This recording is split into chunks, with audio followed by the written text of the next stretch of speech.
Hey guys, I know some of you really hate videos. We've had this discussion already, but bear with me. It'll hopefully be really short, and then you guys will just do some practice, and we will touch base on Wednesday, okay? So we left off class finishing up number 5. I think I wrote up the final answer, but we didn't necessarily discuss it, so I want to go through it super fast. Notice that we have a y prime right here and a y prime right here.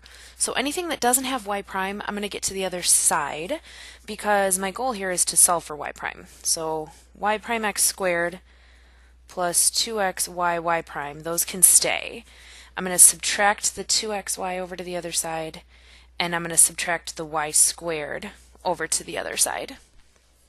Now our goal here, since I have a y prime in both of these, I'm going to factor it out. So y prime, and I'm left with x squared plus 2xy equals negative 2xy minus y squared. And then I'm just going to divide by this quantity here, x squared plus 2xy. Because then I get to y prime equals negative 2xy minus y squared all over x squared plus 2xy. That should be what your final answer is. Okay? After the video, if you guys have questions on that, you can kind of talk amongst yourselves and figure it out. Otherwise, we can talk about it when I get back. So before you guys dive into some of the practice that I have laid out for you today, I want to go over a couple of examples. So example 5 that we did in class yesterday had 2 product rules in it. So we're going to do one that just has 1 product rule. Okay, so we're going to kind of take a step back. So we have xy equals 15. So when you look at this, you should be able to say then that there's some product rule going on because you have x times y. Okay, so a lot of times we do our f and our g, and then we do f prime and g prime, and we write out that whole formula. So instead of thinking of it as f and g, maybe just think about it as first and second. Okay, so our first function, we're going to take the derivative of that and multiply it by the second function. And then we're going to add the derivative of the second function times the first. All right, that's the same as saying f prime of x times g of x plus g prime of x times f of x. I'm just not calling them f and g, I'm just calling them first and second. Okay? So when we take a look at our functions here, we have x times y. All right, so our first function is just x. All right, the derivative of x is just 1. And then we multiply by the second function, which in this case is just y. Okay, then we're going to do the derivative of the second function. Well, the second function is just 1y. The derivative of y is just y prime. Times the second function, or times the first function, excuse me. All right, the first function is just x.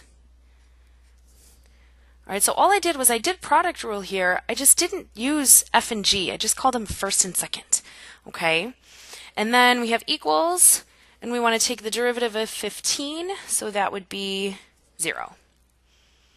Okay, then we can solve for y prime.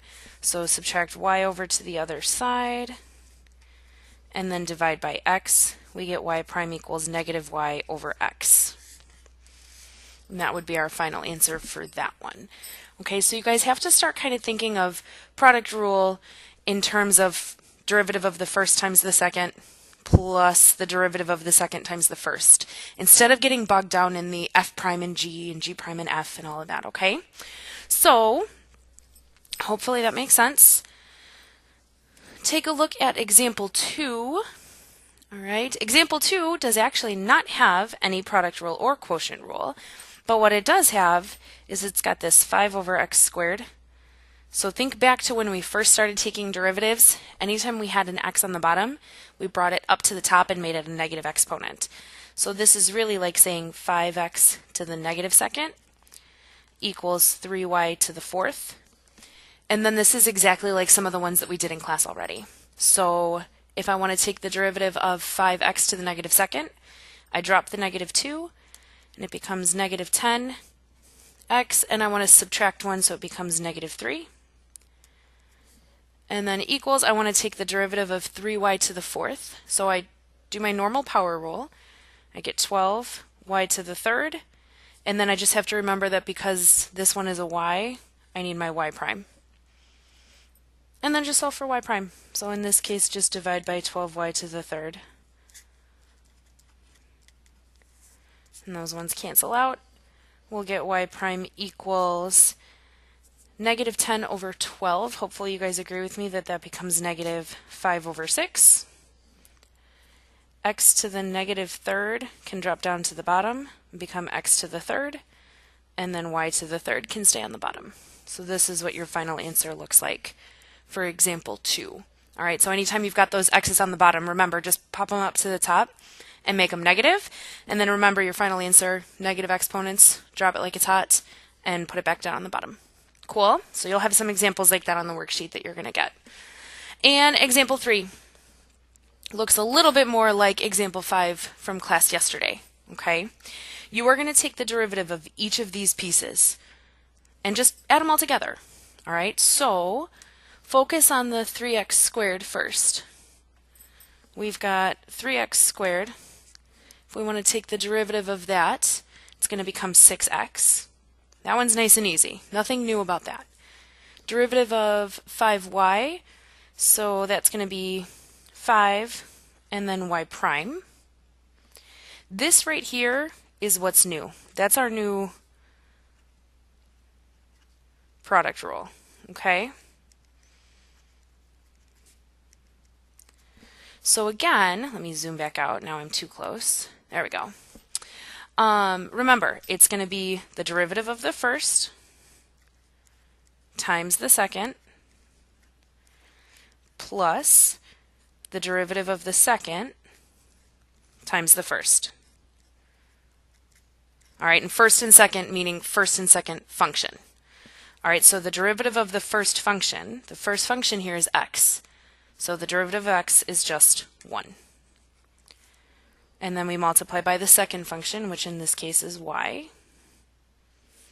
plus the derivative of the second, all right, the second function is y, so the derivative of y is y prime, times the first function, which is x. All right, this whole chunk right here, both of these pieces, that's the derivative of x times y. And it should look familiar. It should look exactly like example 1 that we already did, okay, before we solved for y prime. So that right there is our product rule. Equals derivative of negative 12 we know is 0. Okay, now think back to example 5 that we just finished, and we want everything that doesn't have a y prime on the other side. So 5y prime plus y prime x is going to equal negative 6x and then minus y. I can bring that y over also, right? Factor out your y prime, and you're left with 5 plus x, negative 6x minus y, and then divide by 5 plus x. And you get your y prime by itself. So y prime equals negative 6x minus y over 5 plus x. All right, I know those examples were pretty quick. Once this is over, you guys can talk about any of those. You're going to get a worksheet.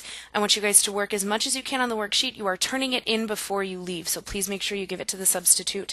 You guys can work together or you can work individually. This video is on my YouTube channel, so if you want to rewatch it later, you can always just go on and rewatch it on your own. Okay?